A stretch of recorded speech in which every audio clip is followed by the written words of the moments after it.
Chapter 12, Dream Catching. The big friendly giant put the suitcase on the ground. He bent down low so that his enormous face was close to Sophie's. From now on, we is keeping as still as winky little mices, he whispered. Sophie nodded. The misty vapour swirled around her.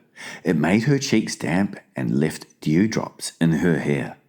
The BFG opened the suitcase and took out several empty glass jars. He set them ready on the ground with their screw tops removed. Then he stood up very straight. His head was now high up in the swirling mist, and it kept disappearing, then appearing again. He was holding the long net in his right hand. Sophie, staring upwards, saw through the mist that his colossal ears were beginning to swivel out from his head. They began waving gently to and fro. Suddenly, the BFG pounced. He leaped high in the air and swung the net through the mist with a great swishing sweep of his arm. "Got him!" he cried. A jar! A jar! Quick, quick, quick! Sophie picked up a jar and held it up to him. He grabbed hold of it. He lowered the net. Very carefully, he tipped something absolutely invisible from the net into the jar. He dropped the net and swiftly clapped one hand over the jar. "The top!" he whispered. "The jar top! Quick!" Sophie picked up the screw top and handed it to him. He screwed it on tight and the jar was closed. The BFG was very excited. He held the jar close to one ear and listened intently. "It's a wink squiffler," he whispered with a thrill in his voice. It's even better. It's a fizz wizard.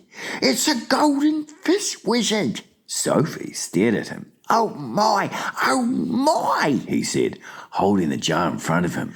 Yes, we'll be giving some little toddler a very happy night when I is blowing it in. "Is it really a good one?" Sophie asked. "A good one?" he cried. "It's a golden fizz wizard. It is not often I is getting one of these." He handed the jar to Sophie and said, "Please be still as a starfish now. I is thinking there may be a whole swarm of fizz wizards up here today, and do kindly stop breathing. You is terribly noisy down there." "I haven't moved a muscle," Sophie said. "Then don't," the BFG answered sharply. Once again he stood up, tall in the mist, holding his net at the ready. Then came the long silence, the waiting, the listening, and at last, with surprising suddenness, came the leap and the swish of the net. "Another jar!" he cried. "Quick, quick, quick!" When the second dream was safely in the jar and the top was screwed down, the BFG held it to his ear. "Oh no!" he cried. "Oh, mince my maggots! Oh, swipe my swoggles!" "What's the matter?" Sophie asked. "It's a troggle humper!" he shouted. His voice was filled with fury and anguish. "Oh, save our solos!" he cried. "Deliver us from weasels! The devil is dancing on my dibbler!" "What are you talking about?" Sophie said.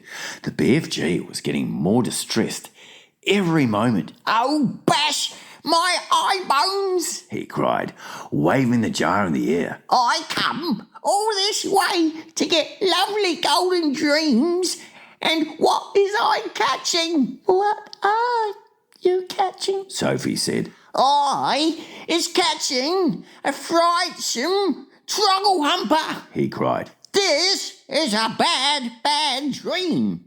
It is worse than a bad dream. It is a nightmare." "Oh dear," Sophie said. "What will you do with that?" "I is never letting it go," the BFG cried. "If I do, then some poor little toddler will be having the most curd-bloodling time. This one is a real kicksy bog thumper. I is exploding it as soon as I get home. Nightmares are horrible. Sophie said. I had one once and I woke up sweating all over. With this one, you will be waking up screaming all over, The BFG said. This one will make your teeth stand on end. If this one got into you, your blood would be freezing to icicles and your skin would go creeping across the floor. Is it as bad as that? It's worse, cried the BFG.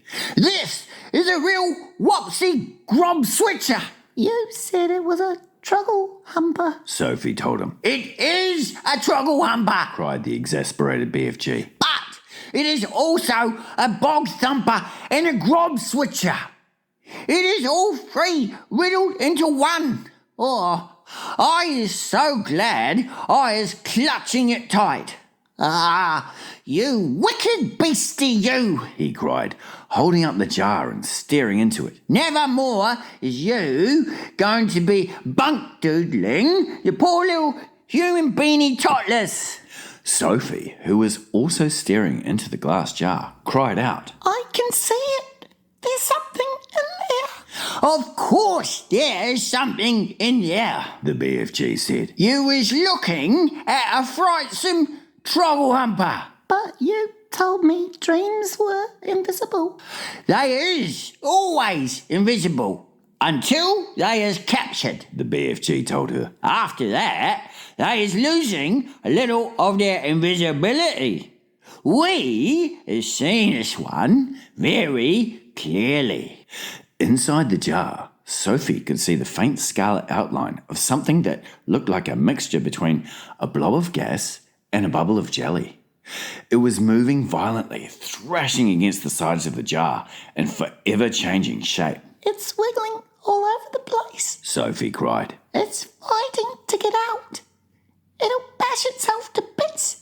The nastier the dream, the angrier it is getting when it is in prison, The BFG said. It is the same as with wild animals. If an animal is very fierce and you is putting it in a cage, it will make a tremendous rumple-dumpus. If it is a nice animal, like a cockatoodle or a froggle-frump, it will sit quietly. Dreams is exactly the same. This one is a nasty, fierce, bog-rotting nightmare.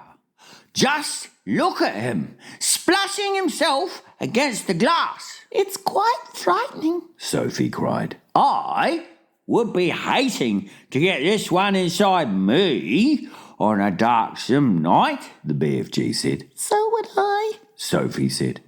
The BFG started putting the bottles back into the suitcase. Is that all? Sophie asked.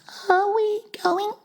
I is so upset by this troggle-humping, bog-thumping grob-switcher, the BFG said, that I is not wishing to go on. Dream-catching is finished for today.